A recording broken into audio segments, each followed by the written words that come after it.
예수 그리스도로 우리 하나님 말씀 증가하겠습니다. 하나님 말씀 베드로후서 1장 12절에서부터 21절 말씀 보시겠습니다.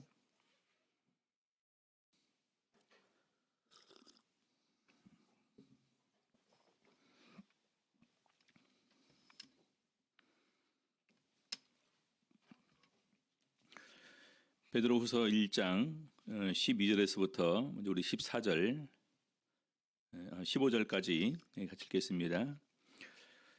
이러므로 너희가 이것을 알고 이미 있는 진리에 섰으나 내가 항상 너희로 생각하게 하려 하노라. 내가 이 장막에 있을 동안에 너희를 일깨워 생각하게 함이 옳은 줄로 여기노니 이는 우리 주 예수 그리스도께서 내게 지시하신 것 같이 나도 이 장막을 벗어날 것이 임박한 줄을 알미라. 내가 힘써 너희로 하여금 나의 떠난 후에라도 필요할 때는 이런 것을 생각나게 하려 하노라. 오늘 이 시간에는 믿음의 증거를 생각하라라는 제목으로 오늘 말씀 가지고 같이 은혜 나누는 시간 갖도록 하시겠습니다. 특별히 베드로후서에서 제일 첫 번째 강조하는 부분은 우리로 하여금 신의 성품에 참여하는 자가 되게 하려 하셨다. 그래서 우리 신의 성품에 참여하기 위해서 우리가 계속해서 변화되고 성숙함을 통해서 먼저 부르심과 택하심을 굳게 할 수 있고, 그리고 언제든지 실족지 않고 더 나아가 이 하나님의 나라에 넉넉하게 들어간다, 이렇게 말씀을 드렸습니다. 자, 그러면서 12절 보니까요, 이러므로 너희가 이것을 알고 앞에 있는 부분이죠. 너희가 이것을 알고 이미 있는 진리에 서 있다. 이미 있는 진리의 말씀 가운데에서 우리가 서 있는 상황이지만 그럼에도 불구하고 베드로 사도가 권면하고 싶은 내용이 있습니다. 그래서 제일 첫 번째로 바로 우리 서신의 배경 및 이런 목적이 되기도 하는 부분이지만 은혜를 먼저 확신해라. 어떻게 보면 은혜를 기억하라라는 부분이 더욱더 이렇게 맞을지도 모릅니다. 우리 이제 12절 보게 되면은요. 내가 항상 너희로 생각하게 하려 하노라. 항상 너희로 생각하게 하려 하노라. 13절에도 보게 되면요. 내가 이 장막에 있을 동안에 너희를 일깨워 생각하게 함이 옳은 줄로 여기노니. 여기도 보니까 생각하게 함이 옳은 줄로 여기노니. 그 다음에 15절에 보니까 내가 힘써 너희로 하여금 나의 떠난 후에라도 필요할 때는 이런 것을 생각나게 하려 하노라. 왜 이렇게 생각을 많이 강조를 할까요? 바로 우리는 잃어버리기 때문입니다. 망각의 동물이라고 이렇게 얘기를 하지 않습니까? 그래서 우리 사람들도 처음에 은혜를 깨닫고 얼마나 기뻐하고 감사하고 막 눈물 흘리면서 이 마음속부터 우러나는 이런 기쁨을 막 주체하지 못하는 이런 모습들이 있었었는데 어느 순간에 보니까 그런 것이 이렇게 식어가는 이런 모습들을 이렇게 발견하게 됩니다. 그래서 예전에 말씀드렸던 우리 스펄전 목사도 이 십자가에 관해서 생각을 해보니까 예전처럼 이렇게 감흥이 없더라. 그래서 내 마음이 이렇게 굳어지는 부분에 대해서 안타까워서 눈물을 흘렸다라는 얘기가 있습니다. 여러분, 저희들 청년 때에는 우리 죄에 관해서 굉장히 참 그 민감하고 또 그런 가운데서 더욱더 그 관계에서 나와 주님의 관계를 생각하면서 굉장히 두려워하고 정말로 주님의 긍휼을 구하고 또 주님의 은혜와 사랑을 체험하면서 눈물을 흘렸던 그런 때가 많이 있었습니다. 근데 지금 어떻습니까? 그렇죠? 그래서 저도 이제 제가 신학할 때 즐겨 부렸던 복음성가 중에 하나가 언제나 내 모습 너무나 부끄러워. 아시죠? 우리 청년들은요. 무릎으로 주님께 기도로 가오니 주님만 나를 깨워 내 영 살게 하소서. 그래서 주님 내 안에 나를 깨워서 나를 살게 하소서. 참 그런 복음성가를 부르면서 우리 예전에 했던 그런 그 제 청년 때 신학 지원하기까지 삶을 돌이켜보면서 허물과 죄를 깨닫고 눈물을 흘리면서 이렇게 그런 찬양을 불렀던 기억이 납니다. 근데 벌써 이제 한 26년, 7년째가 이렇게 되면서 제 마음도 참 이렇게 많이 굳어졌다라는 생각이 이렇게 들어요. 그리고 옛날에 어떤 그 순수한 가운데서 기뻐하고 즐거워했던 이런 마음들이 많이 이렇게 퇴색하는 것을 느끼게 됩니다. 주를 위해서 이렇게 계속해서 말씀을 준비하면서 또 말씀을 선포하는 제가 이럴진데 하물며 다른 사람들이야 오죽하겠냐라는 생각이 더욱더 이렇게 들어가게 됩니다. 그래서 우리 사도 베드로가 이제는 자기의 죽음이 임박한 가운데에서 교회를 보니까 이단들이 들어오죠. 우리 사람들은 향락으로 이렇게 세상 향락으로 가까이 나가고 있죠. 그런 가운데서 네로 황제를 통한 로마의 핍박이 굉장히 극심해지는 이런 상황에 직면하게 됩니다. 그래서 이런 상황에서 많은 사람들이 신앙이 식어져 가게 될 때 제일 첫 번째로 우리에게 필요한 것이 무엇이냐? 이것은 은혜를 기억하라는 것입니다. 은혜를 기억하고 다시 한번 우리에게 주신 은혜를 확신하는 것이 참 다시 한번 필요하다라는 부분으로 강조를 하고 있습니다. 우리 신명기 8장 보시겠습니다. 신명기 8장 11절.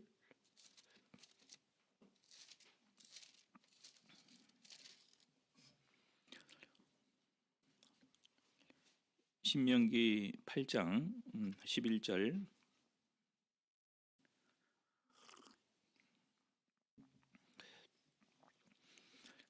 보겠습니다. 내가 오늘날 네게 명하는 여호와의 명령과 법도와 규례를 지키지 아니하고 네 하나님 여호와를 잊어버리게 되지 않도록 삼갈지어다. 여기 보니까 잊어버리게 되지 않도록 삼갈지어다. 자, 13절. 내 우양이 번성하며 네 은금이 증식되며 네 소유가 다 풍부하게 될 때 두렵건대 네 마음이 교만하여 네 하나님 여호와를 잊어버릴까 하노라. 우리가 부유해지면서 하나님 여호와를 잊어버릴까 하노라. 그 다음에요. 17절. 또 두렵건대 네가 마음에 이르기를 내 능과 내 손의 힘으로 내가 이 재물을 얻었다 할까 하노라. 네 하나님 여호와를 기억하라. 그가 네게 재물 얻을 능을 주셨음이라. 그래서 우리 11절에서부터 20절까지의 내용은 우리 하나님 여호와를 잊지 말라, 기억하라는 내용으로 이렇게 우리 모세가 이스라엘 백성들에게 교훈을 주고 있습니다.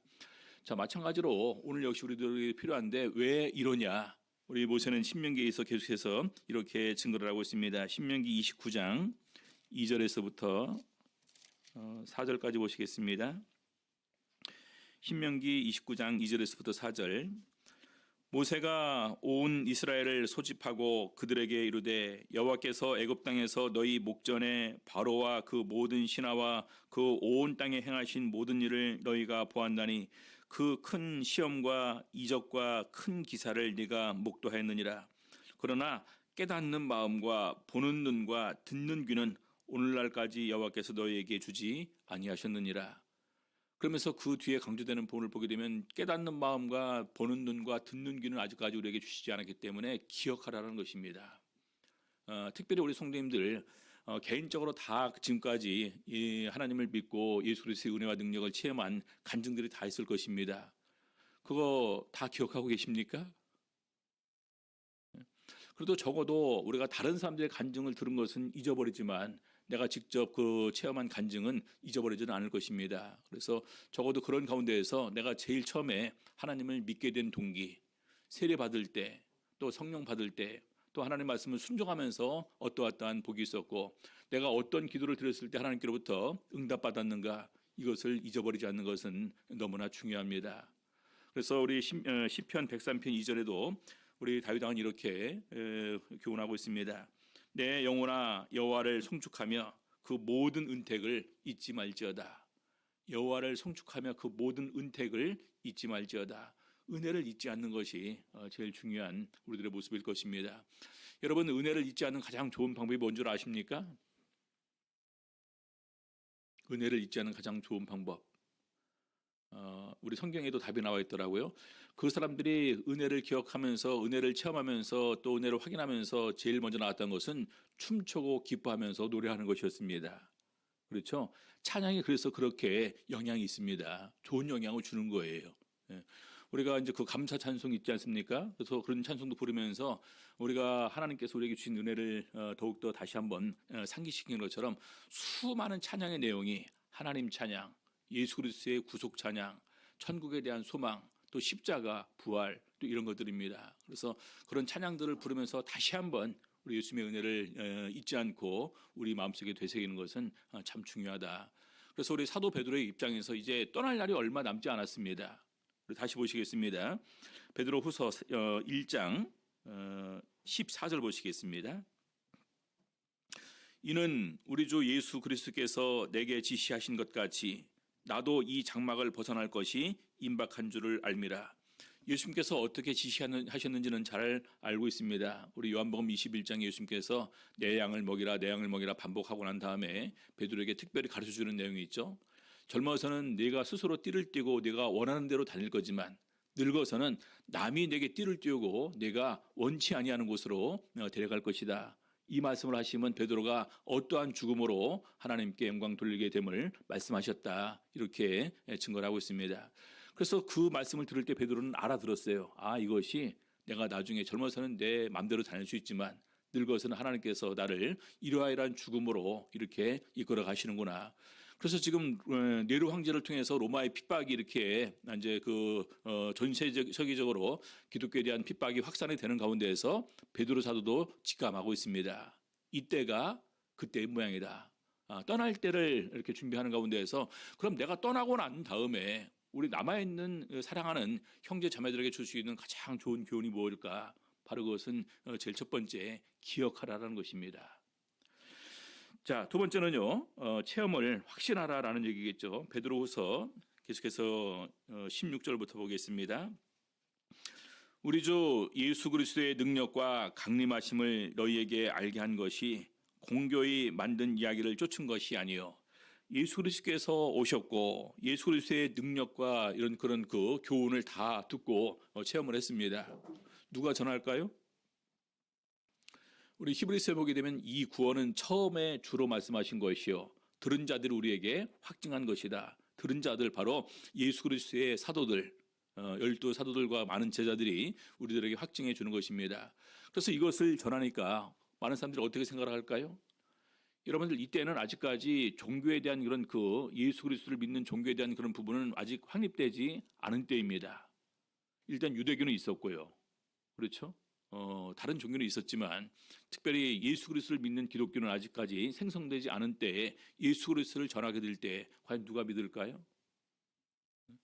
사도 바울이 아테네 가서 복음 전할 때도 이 사람들은 참 그 새로운 것을 전하는 모양인 것보다 한 번 더 드러나 보자 반응은 그랬습니다. 그렇죠? 자, 그래서 시간이 지나고 난 다음에 항상 이제 우리 이단들을 보게 되면은요, 이단의 괴수가 죽음을 당하게 되면 어떻게 됩니까? 자연스럽게 그 단체는 소멸돼 버려요. 예수님을 따르는 많은 사람들이 있었는데 예수님을 따르는 사람들이 죽게 되면은 이 교도 어떻게 될지 모른다. 그때 당시에 바리새인들, 대제사장들, 서기관들의 입장도 그런 입장이었습니다. 얼마나 오랫동안 이것이 유지가 될까? 자, 그래서 그런 가운데서 베드로 사도도 우리가 떠나고 난 다음에 정말 사람들의 믿음이 변질되어서 여기서 다 이렇게 이것이 소멸돼 버리면 어떻게 하느냐? 그래서 바로 그런 의미에서 특별히 자기의 경험을 친히 얘기를 하는 것입니다. 그러면서 이것이 공교히 만든 이야기를 쫓은 것이 아니요 우리가 이것을 꾸며낸 얘기가 아니다. 자, 그러면서 여기에 가장 크게 밑받침되는 증거가 뭘까요? 17절, 18절입니다. 지극히 우리는 그의 크신 위엄을 친히 본 자라 지극히 큰 영광 중에서 이러한 소리가 그에게 나기를 이는 내 사랑하는 아들이요 내 기뻐하는 자라 하실 때에 저가 하나님 아버지께 존귀와 영광을 받으셨느니라. 여러분들 아시다시피 사도 베드로는요 사실 예수님을 따라다니면서 많은 것을 체험한 사람입니다. 하고 싶은 얘기가 얼마나 많이 있을까요? 내가 처음에 예수님께 부름받을 때 어느 날 그분이 갑자기 나한테 오시더니 내 배를 빌려달라고 하시더라고. 그러면서 잘 사용하시고 난 다음에 나한테 깊은 데서 가서 그물 내려라 했더니 고기가 엄청나게 잡혀갖고 심지어 그물이 찢어질 정도로 잡혔어. 이런 얘기부터 시작해서 중간에 우리 배에 있었었는데 밤에 갑자기 그 바다 위를 유령같이 것이 걸어오는데 우리가 다 놀라서 어쩔 줄 몰라 하고 있었는데 누가 주님이다. 그래서 정말로 주님이라면 나르병에서 바다 나도 걷게 해달라. 그랬더니 오라 해갖고 내가 훌쩍 뛰어내렸었는데 바다에 안 빠졌었다. 얼마나 하고 싶은 얘기 많을까요? 심지어는 예수님께서 잡혀가실 때 내가 칼을 빼갖고 대제사장 중에 그 말고의 귀를 싹 베버렸는데 심지어 예수님께서 다시 부셔주셨는데 흔적도 남지 않게 꼬매지도 않았는데 거기 붙어버렸다. 수많은 간증이 있을 것입니다. 근데 베드로 사도가 왜 유독 이 얘기를 했을까요? 우리는 그의 위엄을 친히 본 자라 지극히 큰 영광 중에서 이러한 소리가 그에게 나기를 이는 내 사랑하는 아들이요 내 기뻐하는 자라 하실 때 영광과 존귀를 받으셨다. 그리고 이 소리는 우리가 저와 함께 거룩한 산에 있을 때 하늘로서 나옴을 들은 것이라. 여러분, 이 사실을 증거하는 것은 몇 가지 이유가 있습니다. 첫 번째는 예수님께서 이때 올라갈 때 어떻게 되셨습니까? 희어지고 영광의 광채가 났다라고 기록되어 있습니다. 그렇죠? 하늘에서 또한 음성이 들렸습니다. 이것을 통해서 예수님은 정말로 하나님의 아들로서 오신 분이시고 이분이 곧 하나님이시다. 그리고 이분처럼 우리도 영광의 몸으로 변화된다. 그 증거는 나중에 바울 사도가 우리 빌립보서 3장 20절 21절에서 이렇게 증거를 했습니다. 우리의 낮은 몸을 자기 영광의 몸의 형체와 같이 변케 하시리라.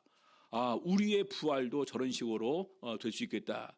그래서 자연스럽게 그것을 통해서 십자가와 부활을 함께 이렇게 증거를 하는 것입니다.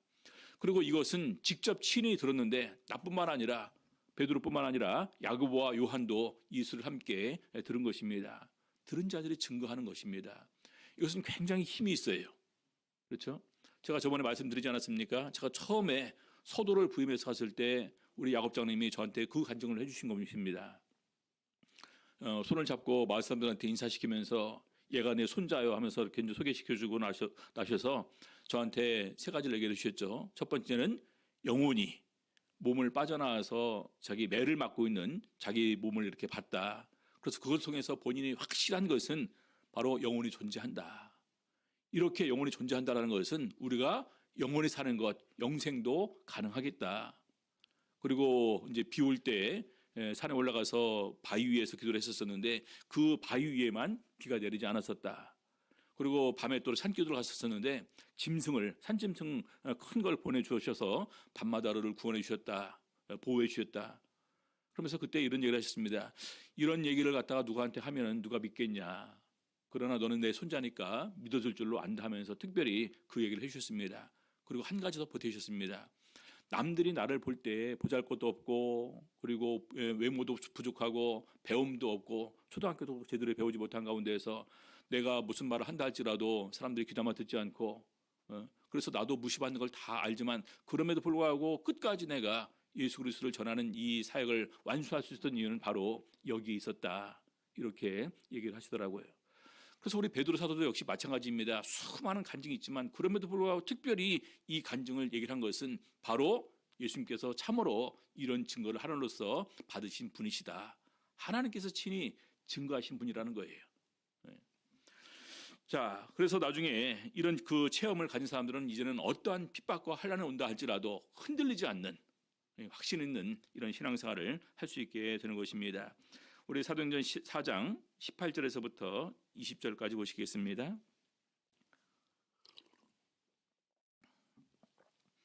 사도행전 4장 18절부터 20절.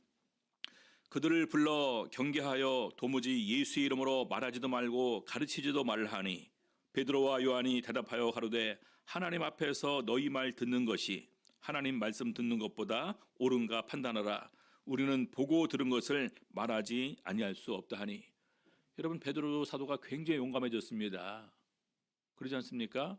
이때 주로 이 사람들이 하는 것은 예수의 이름으로 말하지도 말고 가르치지도 말고 예수에 대해서 증거하지 말라라는 것입니다. 그리고 주로 이제 이때는 초기에는요 채찍으로 매를 맞습니다.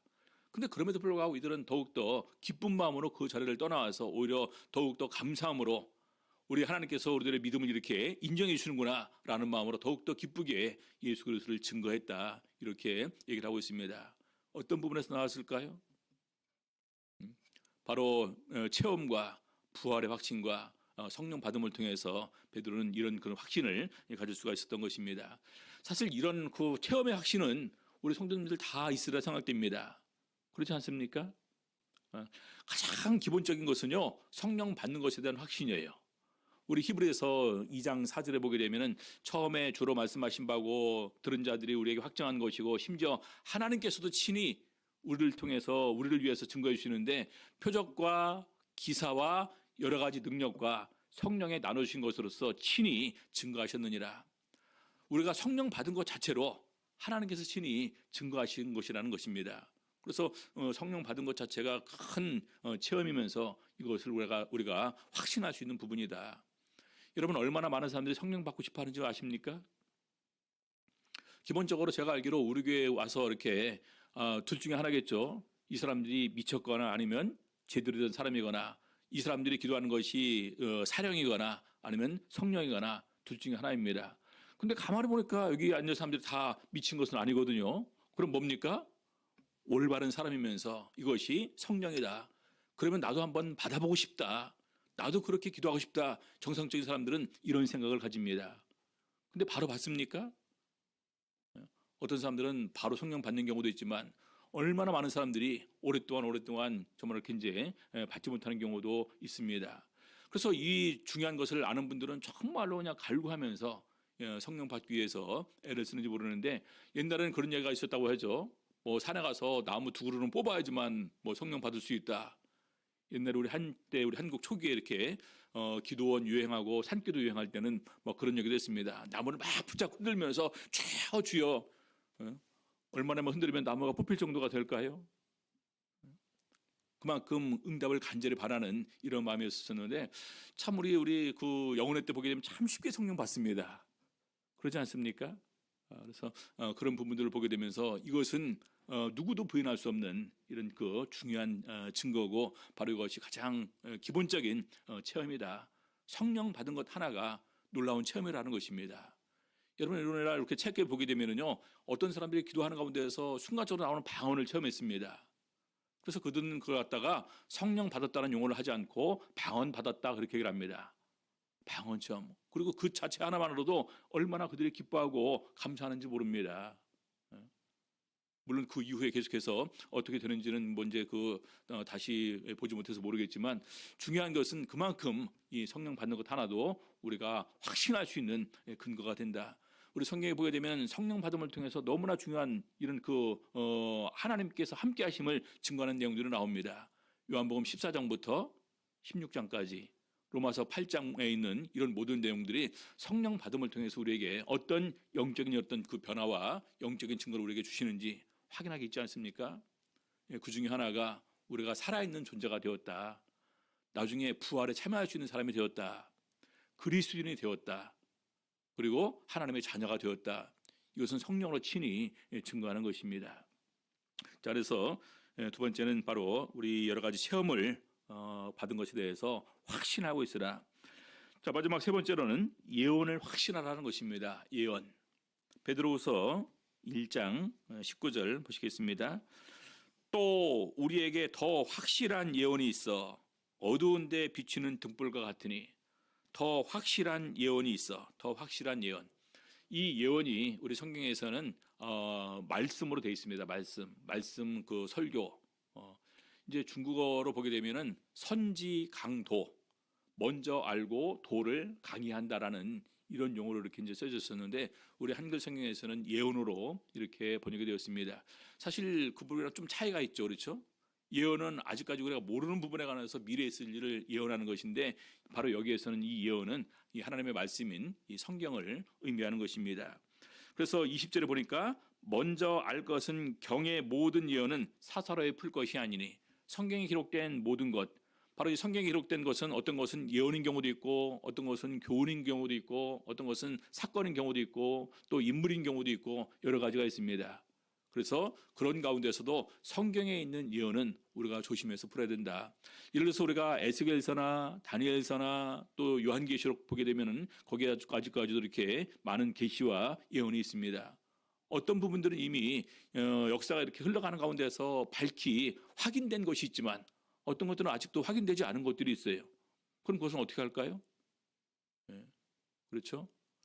어떤 경우는 우리가 가장 알고 싶은 것이 그 부분이지 않습니까? 도대체 언제 오시느냐?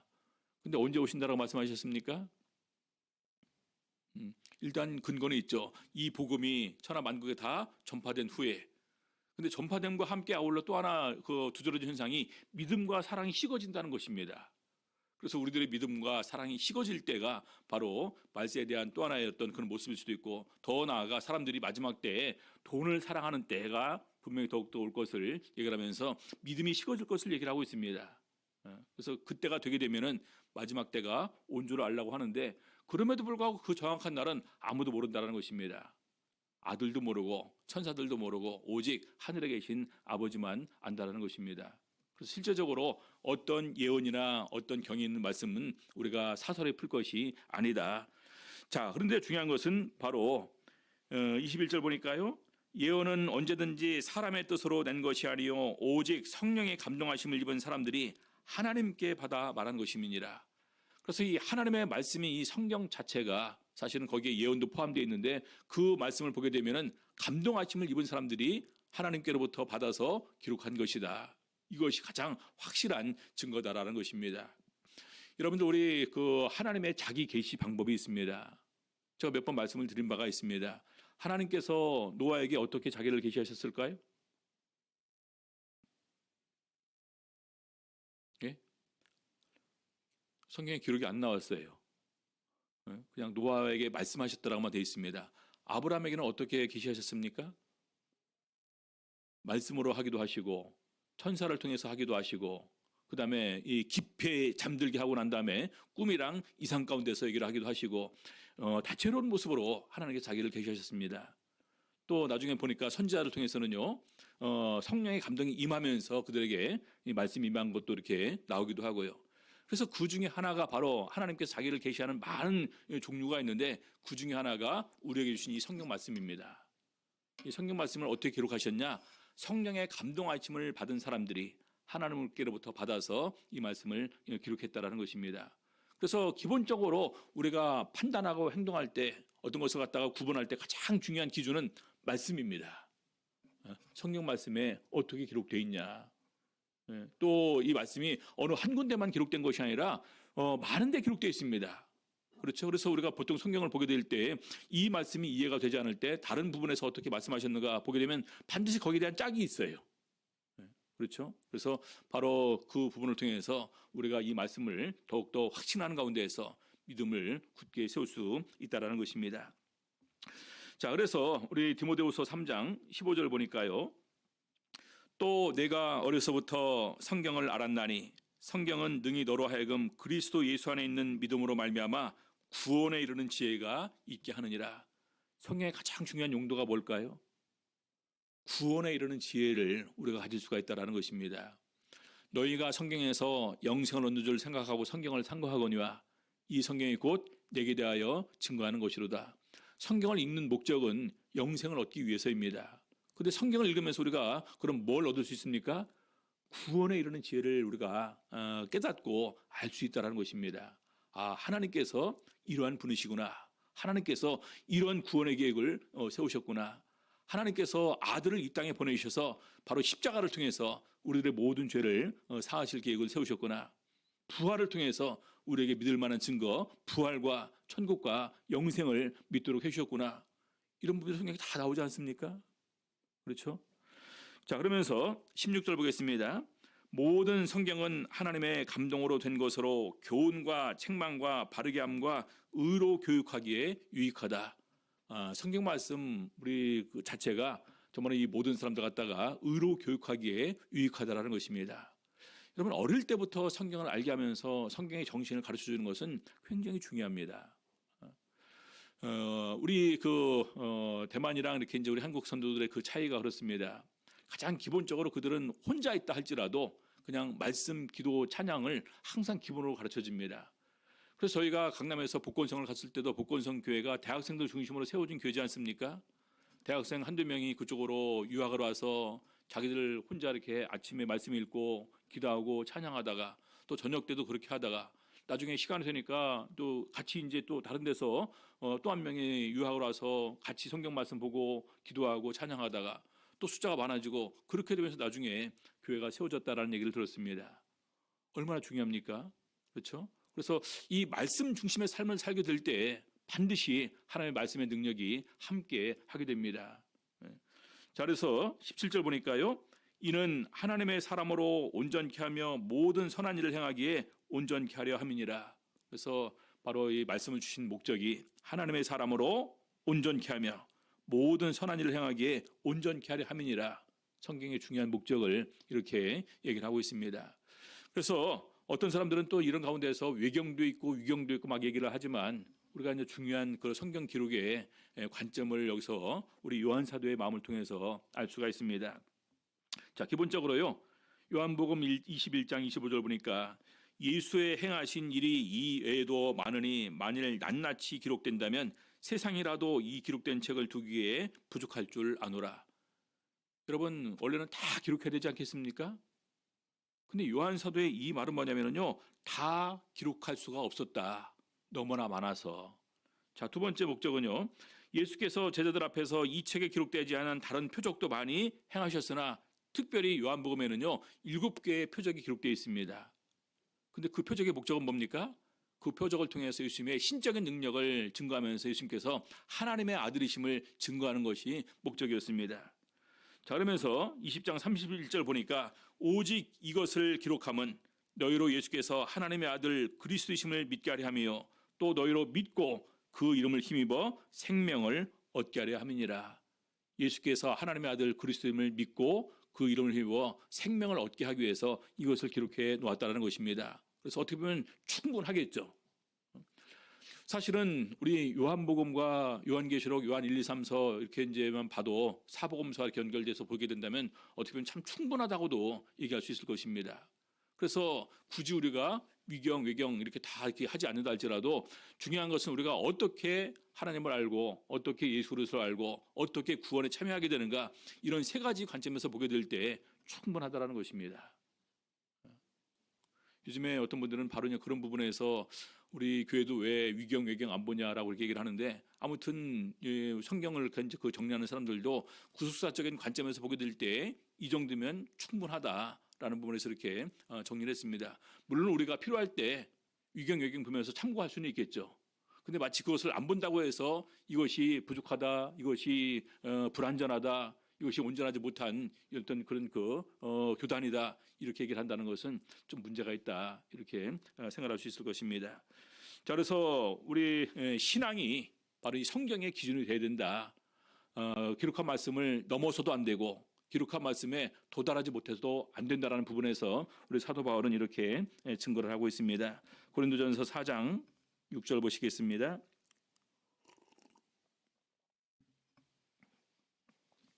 4장 6절 형제들아 내가 너희를 위하여 이 일에 나와 아볼로를 가지고 본을 보였으니 이는 너희로 하여금 기록한 말씀밖에 넘어가지 말라 한 것을 우리에게서 배워 서로 대적하여 교만한 마음을 먹지 말게 하려 함이라. 성도들 간에 서로 간에 누가 높냐, 나는 누구에 속했다, 누구파다 이런 부분으로 분열하는 것이 아니라 사실은 우리가 하나님 말씀을 가지고 그 말씀대로 행하는 것이 중요하다. 그래서 아볼로와 함께 본을 보였다. 기록한 말씀을 넘어서지 말 것을 이렇게 권면을 하고 있습니다. 예전에 우리 남원에 있는 우리 진지환 장로님이 어떤 분들이 유혹을 받을 때 항상 말씀에서 이 말씀이 생각났다고 그러더라고요.